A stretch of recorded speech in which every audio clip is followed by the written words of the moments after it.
Bonjour tout le monde, ça me fait très plaisir de revenir vous voir aujourd'hui. Mon nom est Simon Leclerc. Je vous propose une nouvelle capsule aujourd'hui sous le thème les mises en scène de l'âme. Certains vont dire les mises en scène cosmiques ou les mises en scène de la vie ou de l'univers. Pour moi, c'est la même chose parce que c'est l'âme qui collabore avec la vie, avec l'univers, avec le cosmos pour nous faire vivre des expériences. À partir du moment où on accepte de s'incarner, on accepte de venir vivre des aventures humaines, on accepte aussi que l'âme profite de ce rendez-vous-là pour nous faire vivre des rendez-vous, des expériences inattendues. Pourquoi je parle des mises en scène, vous allez comprendre, parce que les mises en scène de la vie, on pourrait dire celles qui sont inattendues. Bien sûr, il y a celles qu'on crée, on choisit de vivre telle expérience, on le met en place. On pourrait dire ça, c'est nos propres mises en scène. Mais je parle des mises en scène de l'âme, vraiment aujourd'hui sous l'angle des événements inattendus qui nous font vivre des sensations souvent plus lourdes. Donc, on va y aller aujourd'hui plus sous l'angle des expériences un peu dérangeantes, qui sont pour moi des mises en scène de l'âme. Si vous avez lu mon livre, on en parle de fond encore, mais aujourd'hui, j'avais envie de vous apporter vraiment une nuance pointue, mais importante sur ce thème-là.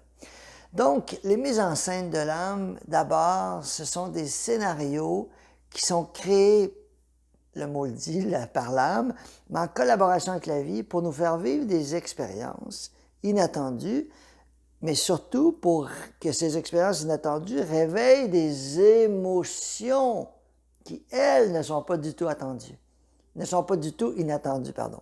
Ce sont des émotions que spécifiquement l'âme veut faire soulever pour nous faire évoluer. Elle veut nous faire vivre une expérience qui va faire soulever une émotion qui, elle, va apporter de la sagesse pour le corps émotionnel qui est relié à l'âme. Donc, si vous comprenez le concept de l'âme et de la sagesse qu'elle vient chercher, ou de l'âme, et dans mon livre, je l'appelle la bibliothèque du grand voyage, donc l'âme qui est la bibliothèque qui va chercher de la sagesse à travers les expériences de la vie, et qui accumule de la sagesse à partir des expériences ressenties. On le dit souvent, une expérience en elle-même n'apporte pas de sagesse.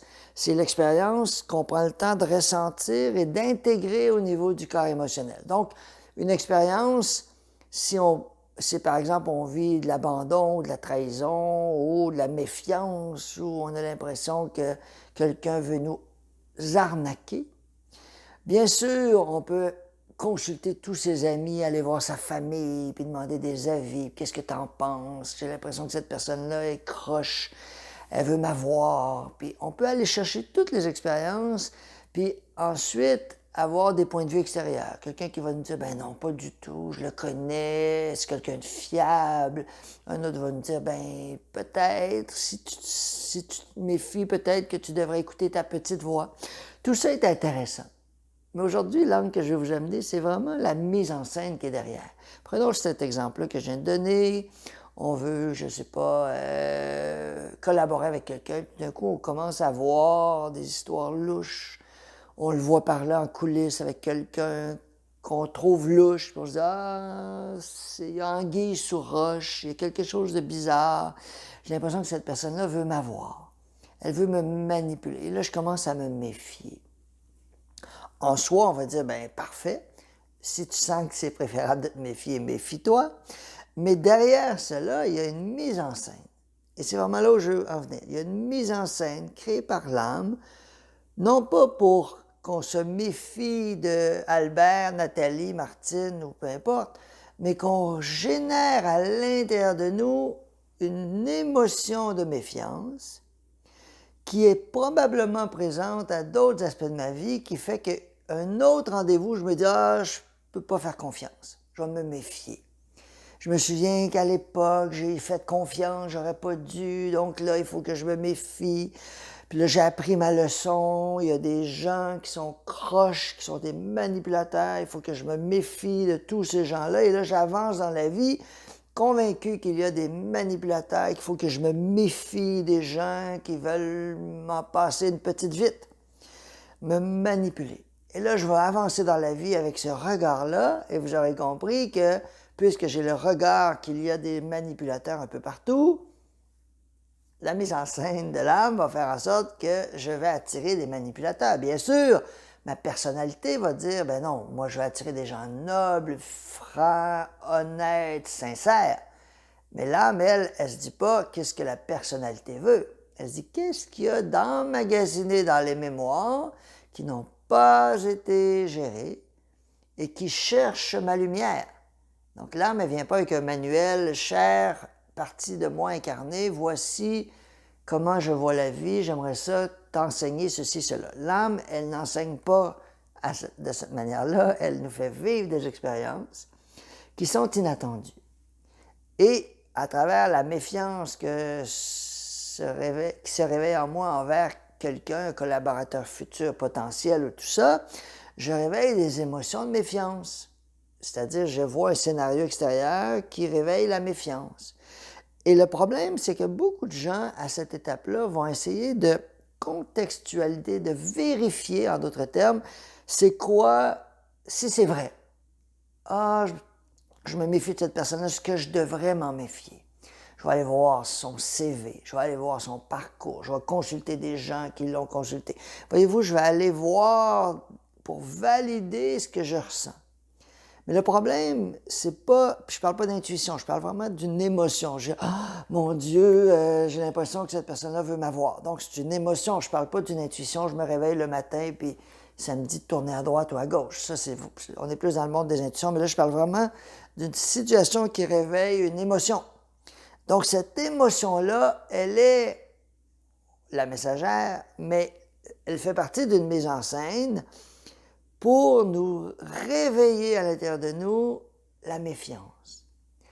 Et le problème, c'est que si ma méfiance, je cherche à la valider avant d'aller contacter le corps émotionnel et la méfiance, le problème, c'est que je vais maintenir la mise en scène incomplète et l'âme n'aura d'autre choix que de me faire poursuivre cette aventure-là de la méfiance, parce que la méfiance n'aura pas été une sagesse. Il faut comprendre que toutes les expériences ont une leçon à nous transmettre à partir du corps émotionnel. Pour l'âme, les expériences, ce sont des leçons en quête d'évolution, en quête d'intégration.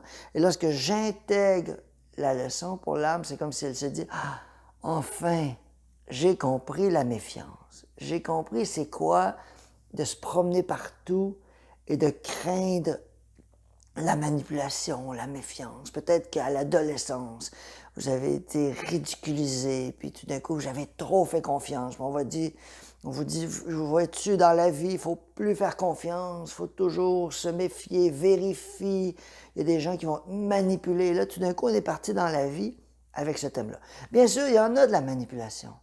Mais là où la clé est importante, c'est que si je suis en paix avec la manipulation, je ne verrai pas les manipulateurs partout. Je vais voir des gens en quête de confiance, je vais savoir qu'il existe des manipulateurs et j'ai confiance qu'à l'intérieur de moi, ce que vous appelez la petite voix qui est en lien justement avec les émotions, sensations, vont se contracter à l'intérieur de moi en présence d'une personne que je sens que c'est louche.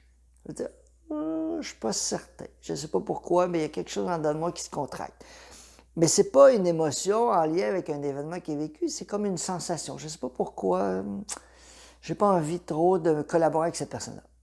Et là, à ce moment-là, c'est la pure expression de l'âme en termes d'intuition qui nous dit, je ne sais pas pourquoi, parce que la tête ne le sait pas, mais l'âme le sait, on ne devrait pas embarquer dans ce projet-là, par exemple. Et là, à ce moment-là, il y a une collaboration parfaite entre l'intuition, le côté plus féminin, et le côté plus masculin qui, lui, agit.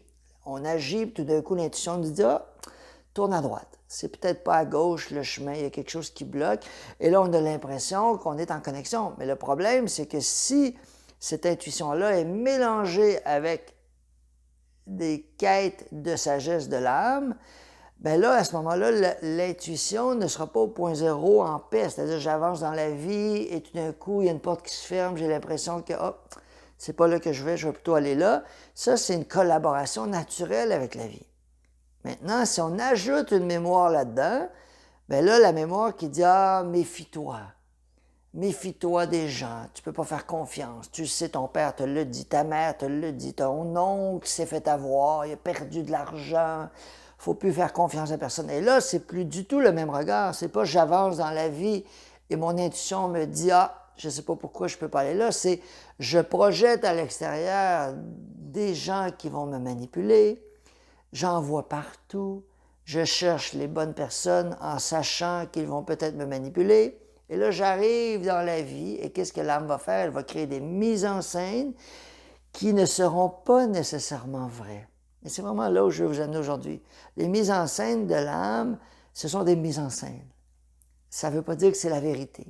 Et le problème, c'est que si je pars trop rapidement à essayer de valider si ma sensation est vraie, sans prendre le temps de la ressentir, je vais rater la mise en scène parce que la mise en scène n'a pas pour but de me faire vérifier si je peux faire confiance à Robert.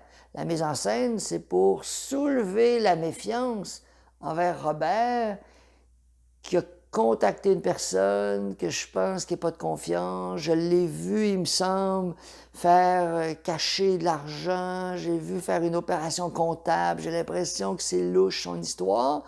Pourtant, il y avait une partie de moi qui avait envie de collaborer, mais tout d'un coup, je vois Robert, puis là, je me dis, ah, méfiance, méfie-toi, signe pas de contrat. En soi, je ne dis pas qu'il faut signer un contrat avec Robert, mais je dis que avant de mettre notre énergie à vérifier, c'est vraiment là où je veux vous amener aujourd'hui, à vérifier si Robert est un être droit avec qui je peux faire confiance, prenez le temps d'aller ressentir la mise en scène. C'est une mise en scène cosmique qui me permet de réaliser qu'à travers mes lunettes teintées, je vois des manipulateurs partout. Puis là, il y a Robert, après ça, il y a Nathalie, après ça, il y a Ginette, puis après ça, il y a Magali.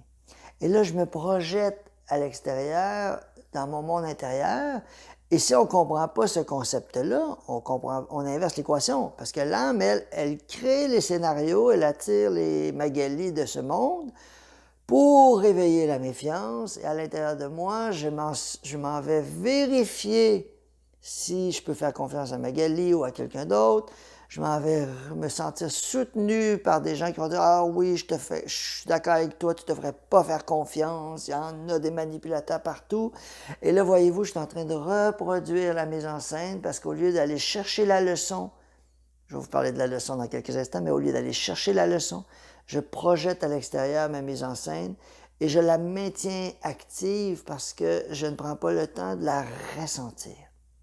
Donc, la nuance, c'est que quand j'étais au point zéro en paix, c'est pas des charges émotionnelles, c'est juste des sensations de contraction, ouverture, envers lesquelles je peux faire confiance parce que je sais que l'âme, lorsque je suis en paix, l'âme va me guider naturellement vers les bonnes choses à faire, mais l'âme profite aussi des occasions pour nous faire vivre des scénarios un peu plus compliqués, qui soulèvent des mémoires, qui, elles, cherchent ma lumière. Donc, il faut comprendre qu'à travers l'intuition et la vie, l'âme en profite pour faire des mises en scène cosmiques pour nous amener des charges émotionnelles. Et je me souviens d'une fois, j'étais dans un centre, puis il y avait une personne qui était convaincue qu'une autre personne faisait du harcèlement sexuel. Puis c'était une femme, la personne qui harcelait, là. Et elle voyait ça partout. Elle disait, oui, je l'ai vu dans une coulisse, il me semble que je la voyais mettre la main sur une fesse de quelqu'un, puis tout ça. Et ce qui me fascinait dans l'histoire, c'est qu'il y avait juste cette personne-là qui le voyait. Personne d'autre voyait ça, tu sais. Et la personne, elle arrivait dans un angle, puis elle disait, oui, je la vois. Et elle voyait, c'est comme si elle projetait sur la personne qu'il y avait de la manipulation. Je ne dis pas qu'il n'y en avait pas, je n'avais pas accès à des caméras, mais ce qui me fascinait, c'est qu'il y avait juste cette personne-là qui le voyait. Puis elle vérifiait, oui, d'après moi, il y a du harcèlement ici, puis ça ne doit pas être correct. Puis c'était pas ce que d'autres sentaient. Et au lieu de mettre l'énergie pour vérifier s'il y a vraiment du harcèlement, c'est là que ça devient intéressant de se dire, OK, je vais aller voir pourquoi je vois du harcèlement partout. Et c'est là que ça devient intéressant pour la leçon. Et là, je vous parle de la leçon. C'est quoi la leçon? La leçon, c'est un rendez-vous avec la charge émotionnelle soulevé dans l'expérience. J'en parle souvent du corps émotionnel, mais pour moi, c'est la clé. La clé d'une véritable transformation, c'est de comprendre le concept du corps émotionnel qui collabore avec l'âme pour aller chercher la sagesse d'une expérience. C'est quelques instants, quelques minutes, 1 minute, 2 minutes de contact présent.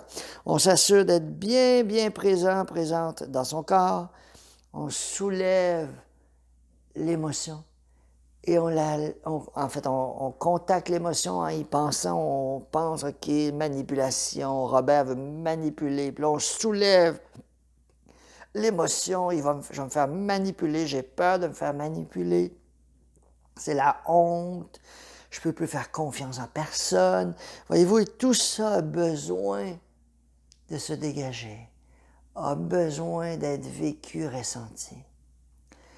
J'ai une amie qui est dans des démarches d'achat d'une maison ces temps-ci, puis elle a comme frappé un mur, on pourrait dire, parce que elle n'arrivait pas à aller chercher des papiers et tout ça. C'était compliqué, puis je comprenais tout à fait ce qu'elle vivait. Mais il y avait d'autres solutions dans son scénario, mais elle ne voyait pas les autres solutions tant qu'elle n'est pas allée vraiment rencontrer son mur émotionnel. Tant qu'elle n'est pas rentrée au bout de « je peux plus, j'en peux plus, j'abandonne ». Et ça a été son mur émotionnel. Et tout de suite après, les solutions ont pu arriver. Pourquoi? Parce qu'elle est allée à fond. C'est sûr qu'elle ne voulait pas aller, c'était pas dans sa tête, elle ne s'est pas dit « bon, je vais aller à fond dans mon mur émotionnel, puis après ça, les solutions viendront ». Mais c'est comme ça que la mise en scène se fait. L'âme nous fait vivre des scénarios pour nous arriver à un cul-de-sac, un mur, pour qu'on rencontre l'émotion et non qu'on s'acharne pour défoncer le mur. Et une fois que le corps émotionnel est traversé, là, les solutions peuvent arriver. Mais on ne les voit pas avant de frapper le mur.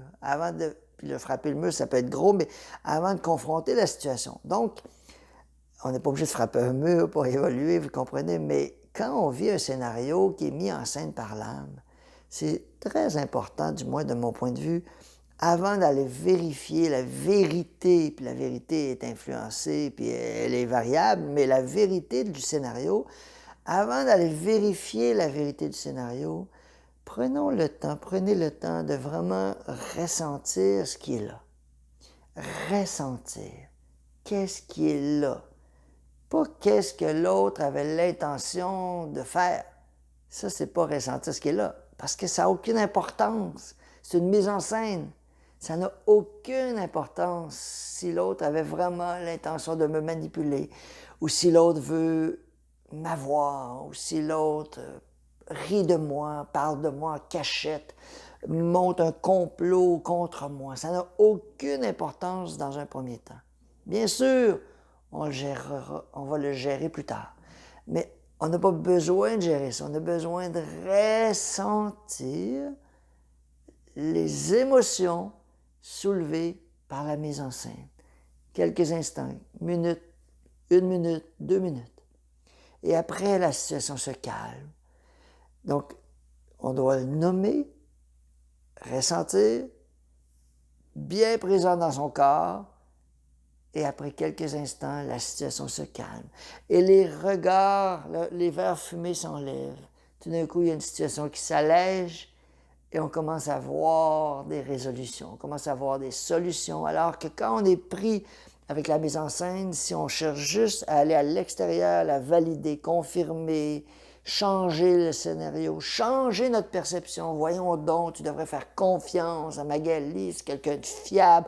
OK, je vais lui faire confiance. T'es sûr? Oui, oui, oui, je suis certain. Tu peux lui faire confiance. OK, je vais lui faire confiance. Mais j'ai de la méfiance, mais je vais piler sur ma méfiance parce qu'on me dit de lui faire confiance. Mais voyez-vous, la leçon ne sera jamais gérée.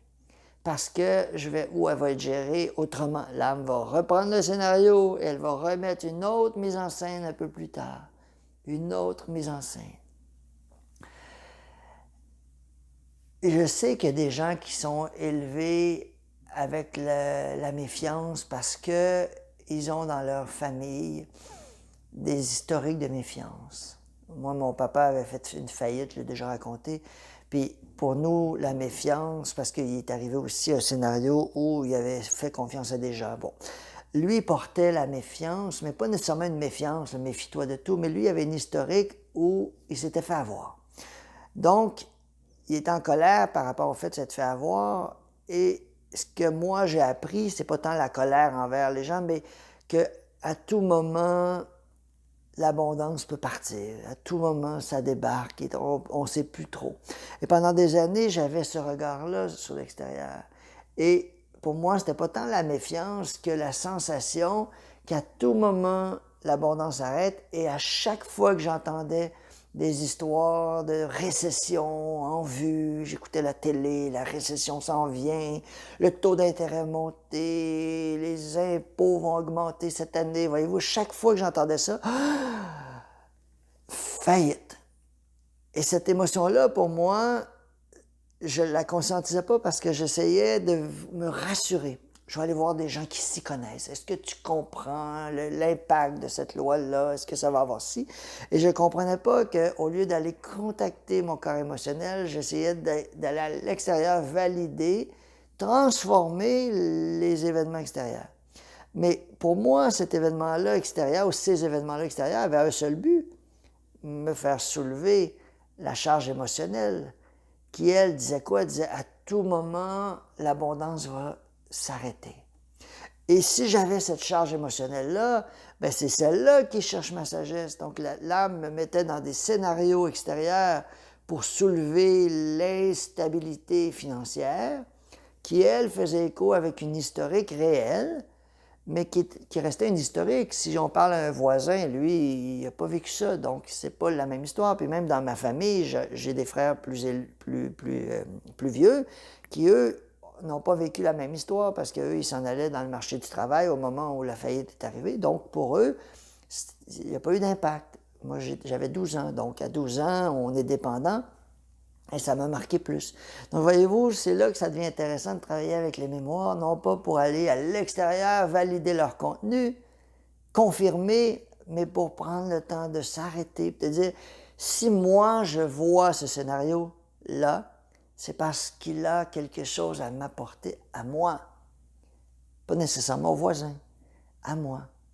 Et qu'est-ce que ça veut dire? Ça ne veut pas dire que ce sont des mots, ça veut dire que ce sont des sensations qui cherchent ma lumière. Ressentir, c'est vraiment ça qui est la clé.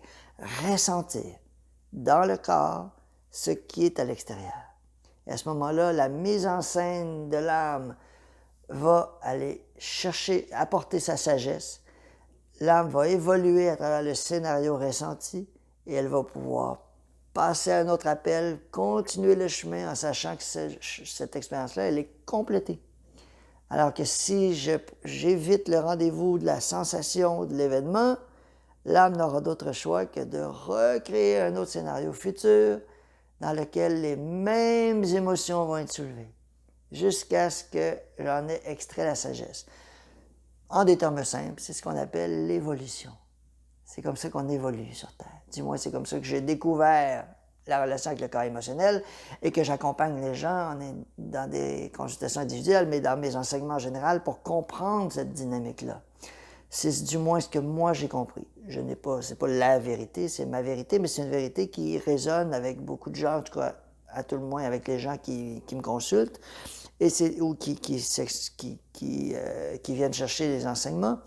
Et c'est une sagesse qui, pour moi, permet véritablement de toucher au point zéro à vraiment, je suis en paix avec tout ce que je vois.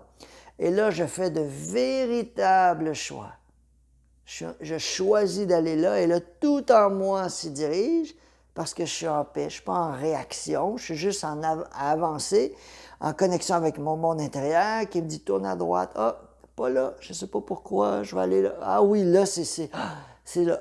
Et là, tout d'un coup, c'est une véritable collaboration avec le principe féminin et masculin. Et là, je peux créer ma vie à l'image, à la ressemblance de mes idéaux, de ce que je veux. Alors voilà l'essence de ma capsule d'aujourd'hui. Je suis très heureux de vous l'avoir proposé. Si vous avez envie de venir me voir en consultation individuelle, ça me fait toujours plaisir. J'ai développé une approche d'accompagnement très pointue. Du moins, c'est ce que j'expérimente, c'est ce que les gens me disent aussi. Ils disent, on vient de voir une fois, puis ça nous évite 8 rendez-vous ou 2 rendez-vous, c'est selon. Mais pourquoi? Pas parce que je suis brillant et que j'ai accès à tout, mais c'est parce que je collabore dans mon approche avec la grande main de l'univers à travers une antenne de l'échelle, qui est cet outil-là que j'ai dans les mains.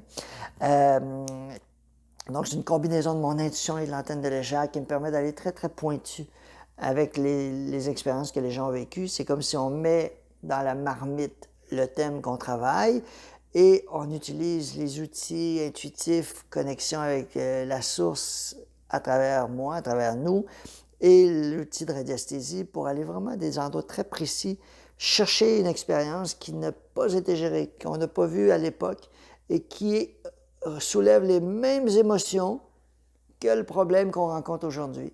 Et on se rend compte qu'il y a comme une répétition. Puis là, si on s'en va à la source, transformer l'émotion, souvent ça nous amène dans des vies passées. Si vous venez me voir, vous le comprendrez rendu là, parce que mon but, c'est pas d'aller dans les vies passées, mais c'est que j'utilise les vies passées parce que souvent, c'est des miroirs grossissants. C'est pas le but de l'enseignement d'aujourd'hui, mais je voulais juste vous le dire.